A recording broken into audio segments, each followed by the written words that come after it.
Welcome friends, Ramdhani classes में आपका स्वागत है। और आज के क्लास में हम लोग मौर्य वंश को देखेंगे। मौर्य वंश से पिछले क्लास में हम लोगों ने नंद वंश को देखे थे। नंद वंश के संस्थापक महापद्म नंद थे और अंतिम शासक जो कि घनानंद थे। और घनानंद के समकालीन सिकंदर थे। उन्हीं के कार्यकाल में सिकंदर भी भारत पर आक्रमण किया था। और जब सिकंदर भारत से लौट कर चले गए तो उसके बाद घनानंद ने एक भव्य भोज का आयोजन किया था, जिसमें एक ब्राह्मण व्यक्ति था जिसका नाम था चाणक्य।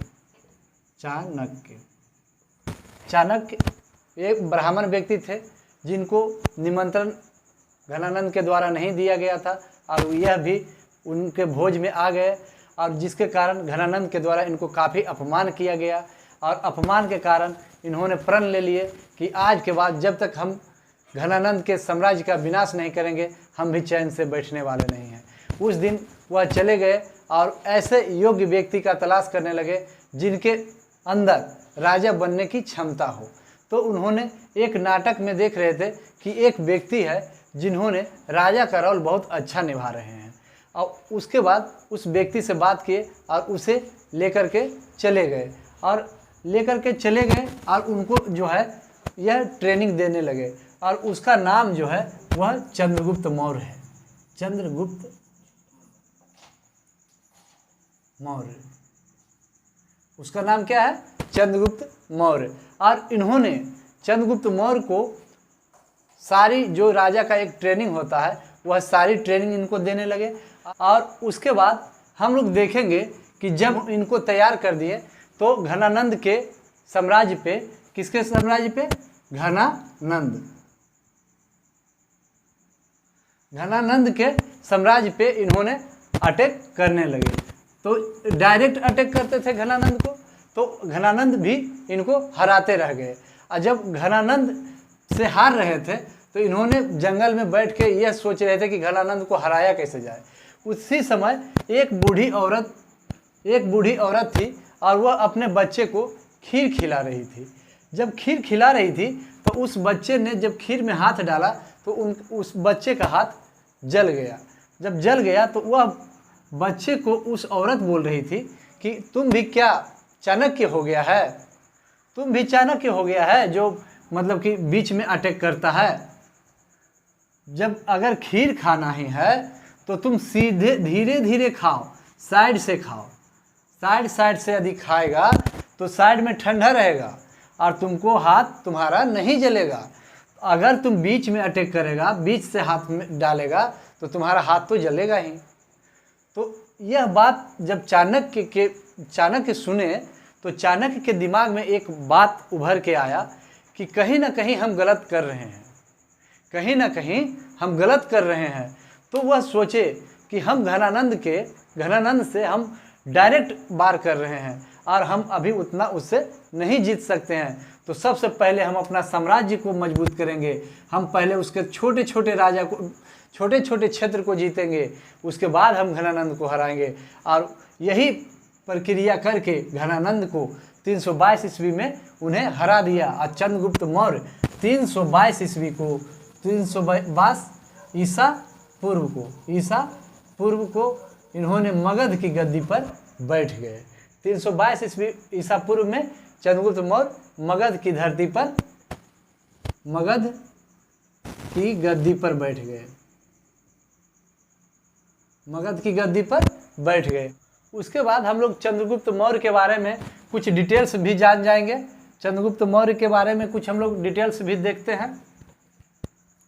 चंद्रगुप्त मौर्य का जो जन्म हुआ, चंद्रगुप्त मौर्य का जन्म ये 345 ईसा पूर्व में हुआ। चंद्रगुप्त मौर्य का जन्म कब हुआ? 345 ईसा पूर्व में हुआ। उसके बाद एक पुस्तक है मुद्रा राक्षस।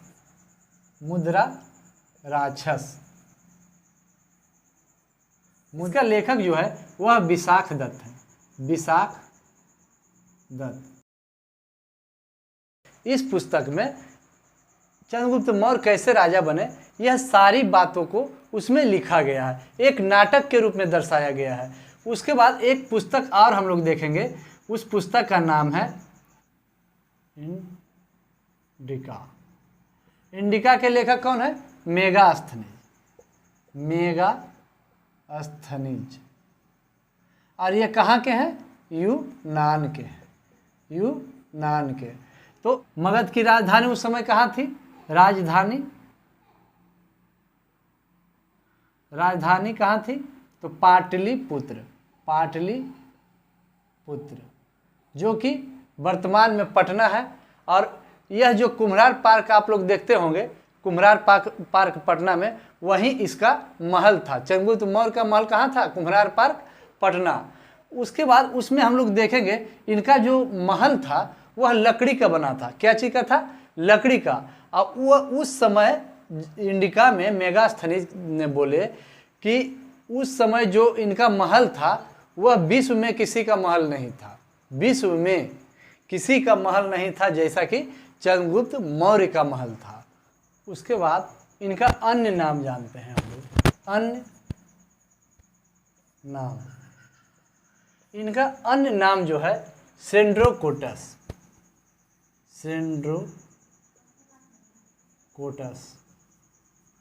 सेंड्रोकोटस जो इनका नाम है वह यूनानी ग्रंथ के अनुसार, यूनानी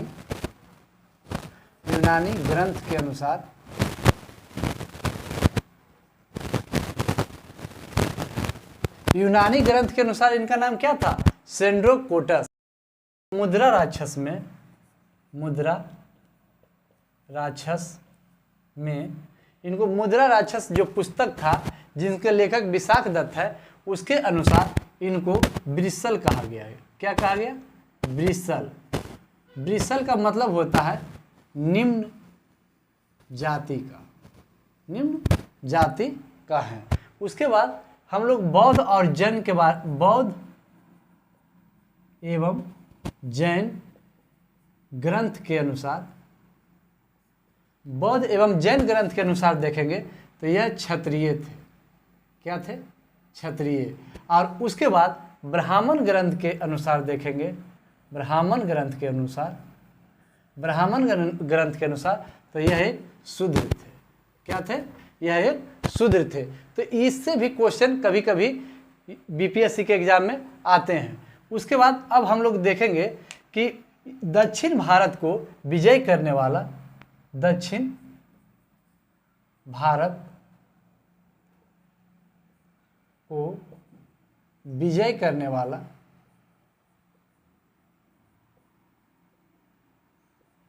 प्रथम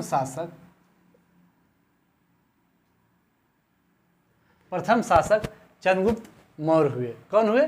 चंद्रगुप्त मौर्य हुए। उसके बाद हम लोग देखेंगे कि चंद्रगुप्त मौर्य और सिकंदर का सेनापति जो कि सेल्यूकस निकेटस था, और सिकंदर का सेनापति सेल्यूकस निकेटस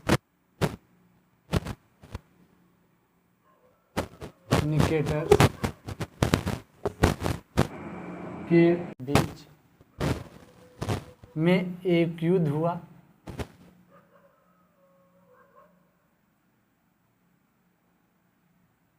चंद्रगुप्त मौर्य और सिकंदर के सेनापति सेल्यूकस निकेटस के बीच एक युद्ध हुआ, जिसमें ऐसा माना जाता है कि सेल्यूकस निकेटस की हार हुई। और इसका क्लियर बखान नहीं है, लेकिन इसमें एक समझौता हुआ, एक संधि हुआ, युद्ध हुआ। उसके बाद एक संधि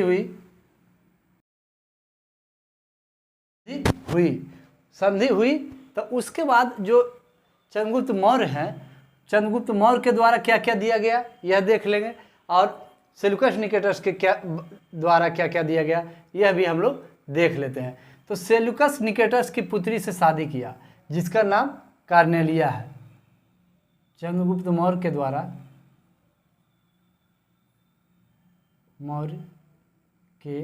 द्वारा सेल्यूकस की पुत्री की पुत्री कार्नेलिया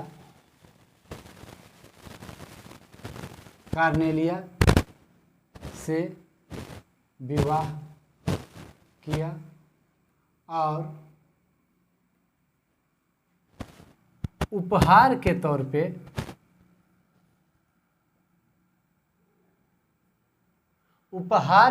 पे सेल्यूकस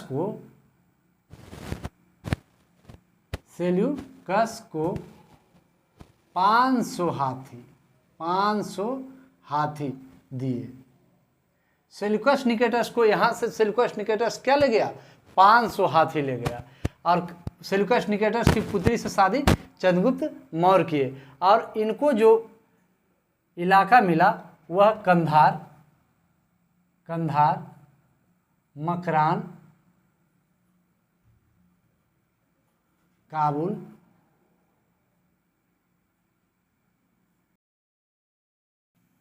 हेरात। तो हम लोग देखें कि कंधार, मकरान, काबुल और हेरात किसको मिला? यह चंद्रगुप्त मौर्य को मिला और चंद्रगुप्त मौर्य जो उनके सेल्यूकस निकेटर्स जो सिकंदर के सेनापति था उसकी पुत्री से चंद्रगुप्त मौर्य शादी किया और चंद्रगुप्त मौर्य के द्वारा सेल्यूकस निकेटर्स को ही 500 हाथी उपहार में दिया गया। तो हम लोग अब आगे बढ़ते हैं। ठीक है, अब हम लोग देखेंगे कि चंद्रगुप्त मौर्य जो कि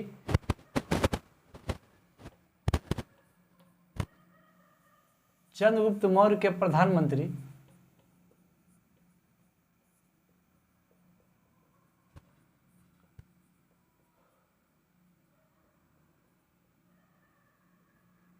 चंद्रगुप्त मौर्य का प्रधानमंत्री कौन बना था? तो चाणक्य। कौन बना? चाणक्य। और चाणक्य का एक पुस्तक था बहुत इंपॉर्टेंट जो कि एग्जाम में बार बार आता है, उसका नाम है अर्थशास्त्र। और ये जो अर्थशास्त्र है यह क्वेश्चन बार बार आता है कि अर्थशास्त्र किस पे आधारित है। तो यह जो पुस्तक लिखा हुआ है राजनीति पे आधारित है। बार बार क्वेश्चन आता है कि चाणक्य का अर्थशास्त्र जो पुस्तक है वह किस पे आधारित है? तो वह राजनीतिक पे आधारित है। उसके बाद हम लोग देखेंगे कि चंद्रगुप्त मौर्य जो कि कौन सा धर्म लास्ट में अपनाए थे? तो चंद्रगुप्त मौर्य जैन धर्म को अपनाए, जैन धर्म। उसके बाद हम लोग देखेंगे कि चंद्रगुप्त मौर्य के कार्यकाल में 12 वर्षों का भीषण अकाल पड़ा और जिसके कारण इन्होंने अपना राज्य त्याग करके जैन आचार्य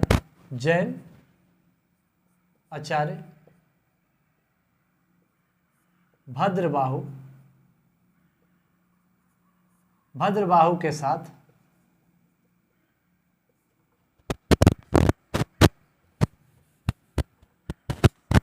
कर्नाटक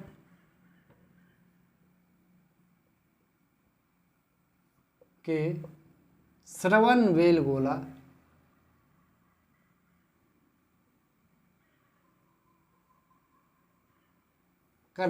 श्रवणबेलगोला चले गए और वहीं जैन आचार्य भद्रबाहु के साथ कर्नाटक के श्रवणबेलगोला चले गए और वहीं इनकी मृत्यु हो गई। वहीं इनकी मृत्यु संलेखन विधि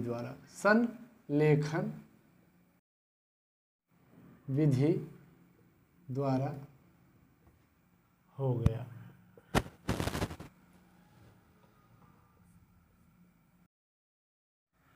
संलेखन विधि का मतलब ये हुआ कि भूखे प्यास रहकर प्राण को त्याग कर देना।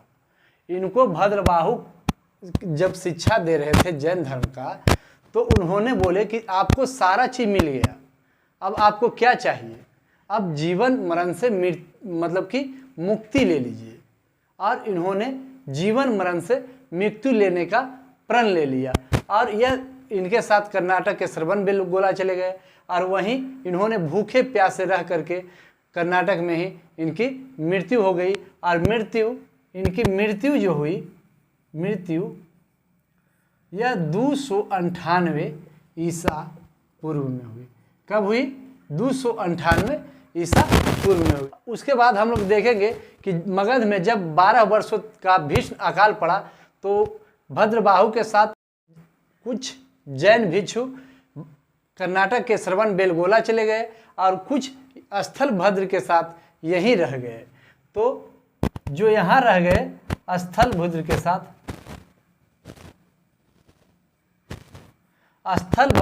जो यहाँ रह गए उसको वे श्वेतांबर कहलाए, श्वेतांबर। और जो कर्नाटक चले गए वह दिगंबर कहलाए।